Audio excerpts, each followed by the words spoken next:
Assalamualaikum warahmatullahi wabarakatuh. Di sini kami yang beranggotakan saya sendiri, Faizah Qurratu Aini, Mambaul Hikmah, dan Katerin Wahyu Permatasari ingin mempresentasikan hasil diskusi kami bertiga, yaitu infrastruktur TI dan perkembangan teknologi.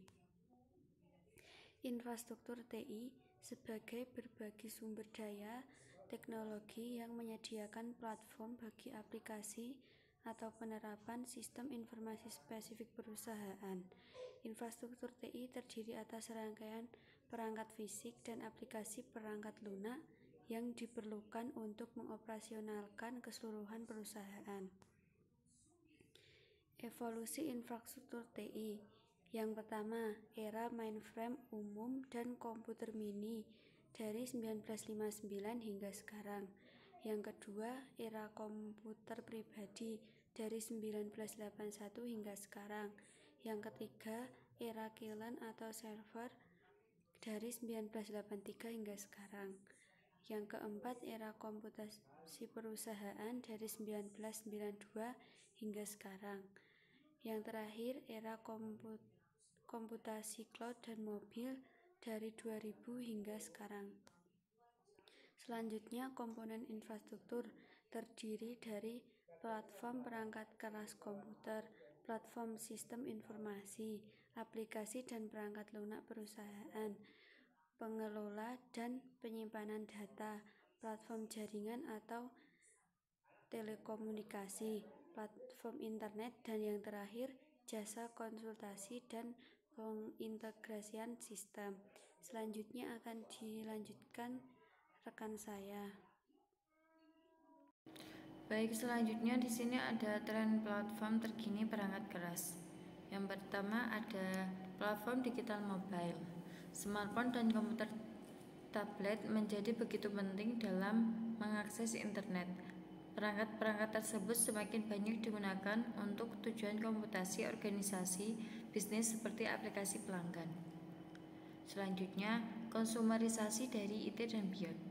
Komersialisasi IT memaksa organisasi bisnis terutama yang berskala besar untuk memikirkan cara mereka dalam memperoleh dan mengelola peralatan serta layanan teknologi informasi yang dimilikinya. Yang ketiga, komputasi jaringan. Komputasi jaringan melibatkan pengoneksian berbagai komputer yang berada pada lokasi geografis yang berjauhan ke dalam suatu jaringan tunggal untuk menciptakan superkomputer virtual dengan mengombinasikan seluruh daya komputasi komputer tersebut pada sebuah jaringan.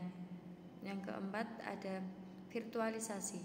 Virtualisasi adalah proses penyajian serangkaian sumber daya komputasi sehingga mereka dapat diakses tanpa terbatas oleh fisik dan geografis. Yang kelima ada cloud computing. Cloud computing adalah sebuah model komputasi di mana aktivitas pemrosesan, penyimpanan, perangkat lunak dan layanan lainnya disediakan layaknya sumber virtual terpadu pada suatu jaringan yang umumnya adalah internet. Yang keenam ada green computing. Dengan membatasi penyebaran perangkat keras dan penghematan daya, virtualisasi telah menjadi salah satu teknologi utama untuk menyelenggarakan green computing. Yang ketujuh ada prosesor hemat energi dengan kinerja prima. Cara lain untuk mengurangi kebutuhan listrik dan kegagalan perangkat keras adalah penggunaan prosesor yang hemat energi dan lebih efisien. Yang kedelapan ada komputasi otonom. Komputasi otonom adalah upaya kalangan industri untuk menciptakan sistem yang dapat mengonfigurasi, mengoptimalkan dan menyesuaikan dirinya sendiri, memperbaiki dirinya sendiri ketika mengalami masalah, serta melindungi dirinya sendiri ketika ada penyusup yang ingin masuk dan menghancurkan dirinya sendiri. Baik, selanjutnya di sini ada tren platform terkini perangkat lunak. Di sini ada 4 tema utama dalam evolusi platform perangkat lunak kontemporer. Yang pertama ada Linux dan perangkat lunak open source. Perangkat lunak oversold adalah perangkat lunak yang dihasilkan oleh sekelompok pemrogram lepas seluruh dunia.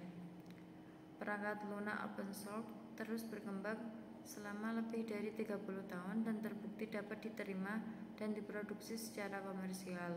Perangkat lunak berkualitas tinggi. Yang selanjutnya ada Java, HTML, dan HTML5. Java adalah sistem operasi dan prosesor yang berdiri sendiri serta bahasa pemrogram berorientasi objek yang menjadi pemimpin dalam pengembangan web yang interaktif.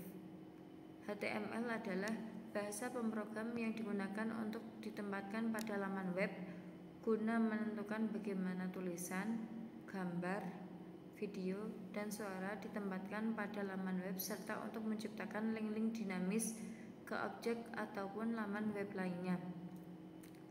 HTML5 memberikan solusi bagi masalah yang memungkinkan untuk menempelkan gambar, audio, video, dan elemen lainnya langsung ke dalam sebuah dokumen tanpa perlu membebani prosesor. Yang ketiga ada layanan web dan arsitektur berorientasikan layanan. Layanan web mengacu pada rangkaian komponen perangkat lunak yang melakukan pertukaran informasi satu sama lain dengan menggunakan bahasa standar komunikasi web yang bersifat universal.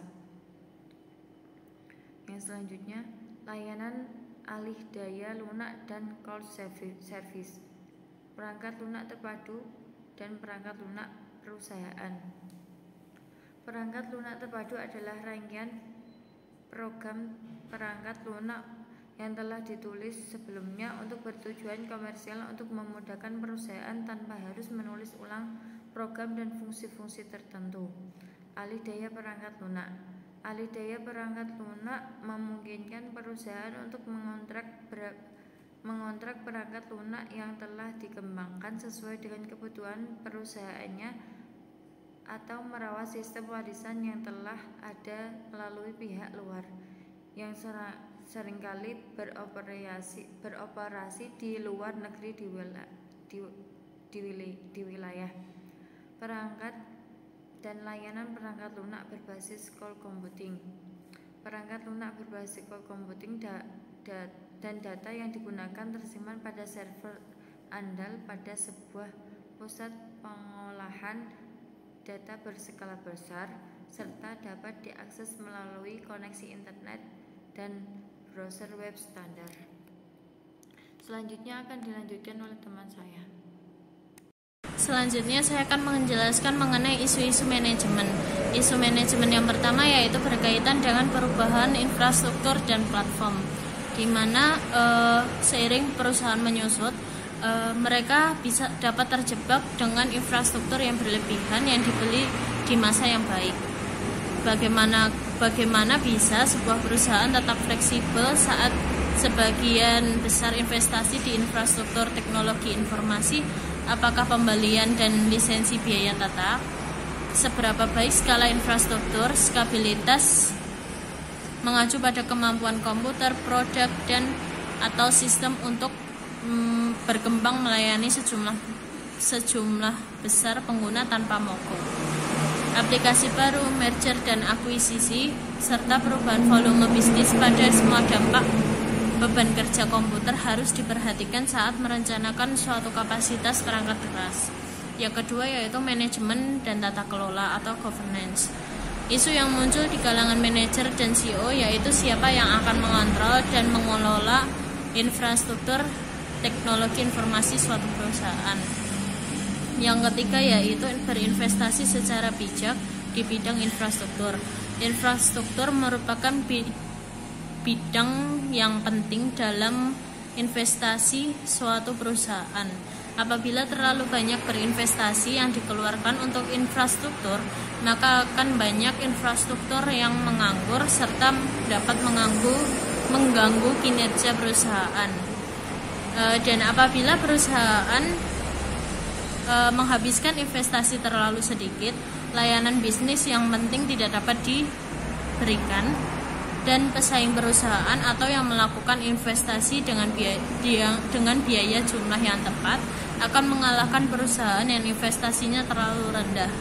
Isu yang muncul biasanya seberapa besar atau seberapa banyak dana yang harus dikeluarkan untuk investasi teknologi informasi tersebut. Untuk menjawab pertanyaan tersebut, dana yang dikeluarkan untuk investasi teknologi informasi dipengaruhi oleh beberapa faktor. Yang pertama yaitu faktor internal dan eksternal, di mana faktor internal yaitu yang mempengaruhi permintaan pasar terhadap layanan yang disediakan perusahaan, strategi bisnis perusahaan, strategi infrastruktur dan biaya teknologi informasi perusahaan. Sedangkan berdasarkan faktor eksternal yang berpengaruh yaitu penilaian teknologi informasi, layanan dari perusahaan pesaing, investasi infrastruktur teknologi informasi yang dilakukan oleh perusahaan pesaing. Oleh karena itu, perusahaan tidak perlu menghabiskan dana sebanyak yang dihabiskan pesaingnya atau bahkan lebih. Mungkin terdapat cara yang jauh lebih murah atau mudah untuk memperoleh layanan tersebut, dan hal ini akan memberikan keuntungan biaya. Selanjutnya review artikel, judul yaitu Perencanaan Infrastruktur Teknologi Informasi pada Bank dengan Framework TOGAF. Penulis Rika Karlina Ekawati, Jurnal Ekonomi atau Sistem Informasi Bisnis. Abstrak, penerapan teknologi informasi dilakukan untuk mencapai suatu keseimbangan antara proses bisnis, terutama dalam bidang perbankan. Tujuan dari penelitian ini untuk membuat perencanaan infrastruktur teknologi informasi dan mempermudah sistem yang digunakan pada bank, yaitu sistem kerangka TOGAF. Sistem yang dilakukan untuk mendukung perkembangan strategi penerapan teknologi informasi menjadi landasan pada penyusunan arsitektur TI. Berdasarkan perencanaan ini diharapkan dapat meningkatkan kinerja suatu layanan bank dan menerapkan sistem TI untuk menunjang kelancaran suatu bisnis. Pendahuluan teknologi informasi yang berkembang terus-menerus, salah satunya yaitu di bidang bisnis dan perbankan. Dengan itu, setiap perusahaan selalu berupaya untuk memberikan pelayanan yang terbaik bagi konsumen atau pelanggan. Hal itu dilakukan untuk mencapai suatu keefektifan dan keefisien dari perusahaan. Perencanaan yang diteliti di sini yaitu membuat rancangan infrastruktur TI untuk menyelesaikan permasalahan yang terdapat di bank XYZ menggunakan TOGAF atau The Open Group Arsitektur Framework. Tujuan dari penelitian ini adalah untuk menjaga keselarasan antara infrastruktur TI sebagai pendukung kapabilitas TI perusahaan dengan strategi bisnis perusahaan. Perencanaan yang dilakukan untuk menghindari kompleksitas infrastruktur yang sering terjadi di bank. Literatur, dengan kata lain bahwa TI merupakan hasil konvergensi antara teknologi komputer dan teknologi telekomunikasi. Menurut Ekawati dan Hardianto 2011, pemanfaatan TI yang tepat dan didukung oleh keahlian personil yang mengoperasikannya dapat meningkatkan kinerja perusahaan maupun kinerja individu yang bersangkutan. Menurut Ekawati dan Hidayanto tahun 2011, TOGAF memandang enterprise arsitektur dalam 4 kategori.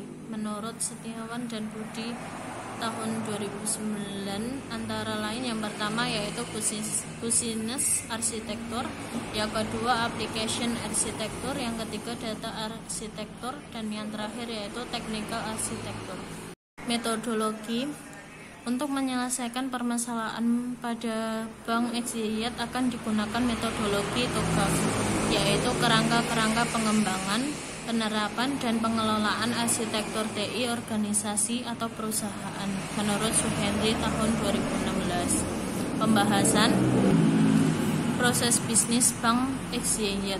Kepentingan suatu nasabah seperti transaksi, promosi yang didapatkan, pelayanan yang diberikan. Hal ini nasabah akan berinteraksi dengan ATM, marketing, customer service, dan teller, di mana permasalahan yang dihadapi yaitu pelayanan pada nasabah dan sistem dokumentasi yang tidak terarah.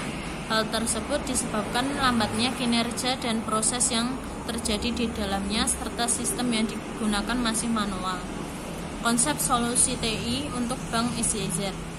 Konsep yang digunakan yaitu pendekatan e-bisnis karena merupakan praktek pelaksanaan dan pengolahan proses bisnis utama seperti perancangan produk, pengelolaan bahan baku, dan lainnya. Pendekatan ini meliputi segala hal yang perlu dilakukan untuk menggunakan teknologi informasi komunikasi seperti mengidentifikasi strategi TI, menganalisis gap. Kesimpulan, terhambatnya pelayanan pada nasabah dan proses bisnis yang tidak berjalan secara optimal disebabkan karena sistem infrastruktur yang digunakan terbatas. Terdapat gap antara manajemen dengan nasabah sehingga diperlukan pengembangan aplikasi untuk mengelola transaksi dan nasabah, seperti mengelola mobil banking agar mampu memaksimalkan pelayanan selama 24 jam. Sekian presentasi dari kelompok kami. Apabila ada salah kata, kami mohon maaf. Dan untuk teman-teman yang ingin bertanya, bisa bertanya melalui e-learning. Sekian, wassalamualaikum warahmatullahi wabarakatuh.